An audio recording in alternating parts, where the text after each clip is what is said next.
Bagaimana untuk bisa memiliki iman yang bisa memindahkan gunung?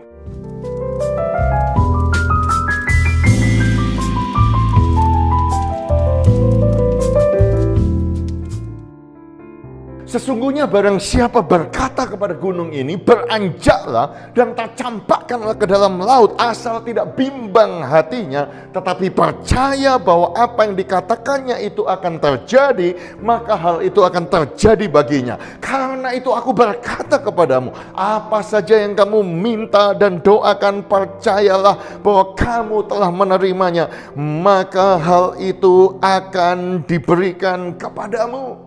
Ayat ini luar biasa sekali. Siapa yang kepingin punya iman yang memindahkan gunung, tercampak ke dalam laut, saya yakin semua kita akan angkat tangan.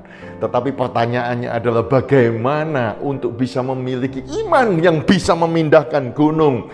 Saudaraku, kalau saya menekankan ayat ini, kita harus membaca ayat berikutnya. Dikatakan jika kamu berdiri untuk berdoa. Jadi ketika saudara dan saya berdoa memindahkan gunung itu, dikatakan ampunilah dahulu sekiranya ada barang sesuatu dalam hatimu terhadap seseorang, supaya juga Bapakmu yang di sorga mengampuni kesalahan-kesalahanmu. Tetapi jika kamu tidak mengampuni, maka Bapakmu yang di sorga juga tidak akan mengampuni kesalahan-kesalahanmu. Berdasarkan konteks ayat itu, saya mau berkata kepada saudara bahwa ada syarat kalau kita bisa berdoa punya kuasa memindahkan gunung, Tuhan akan mengabulkannya ketika kita memiliki hati yang mengampuni. Jadi hati kita tidak bisa pahit, tidak bisa marah, tidak bisa dendam, tidak bisa penuh dengan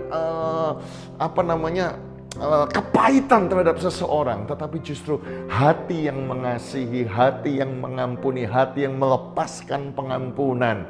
Maka doa yang lahir dari hati yang penuh dengan pengampunan akan berkuasa. Itu sebabnya saya berdoa supaya setiap kita seperti Tuhan Yesus, kita mengampuni setiap kesalahan orang yang bersalah kepada kita. Dan ketika kita sudah melepaskan pengampunan, Tuhan pasti akan mendengar doa saudara. Dan setiap gunung yang ada dalam hidup saudara akan tercampak ke dalam lautan di dalam nama Tuhan Yesus. Dan itu akan terjadi buat saudara. Amin. Terima kasih telah menonton video ini. Jika ada pertanyaan atau topik yang ingin dibahas, silahkan komen ya. Jangan lupa subscribe, like, dan komen. See you!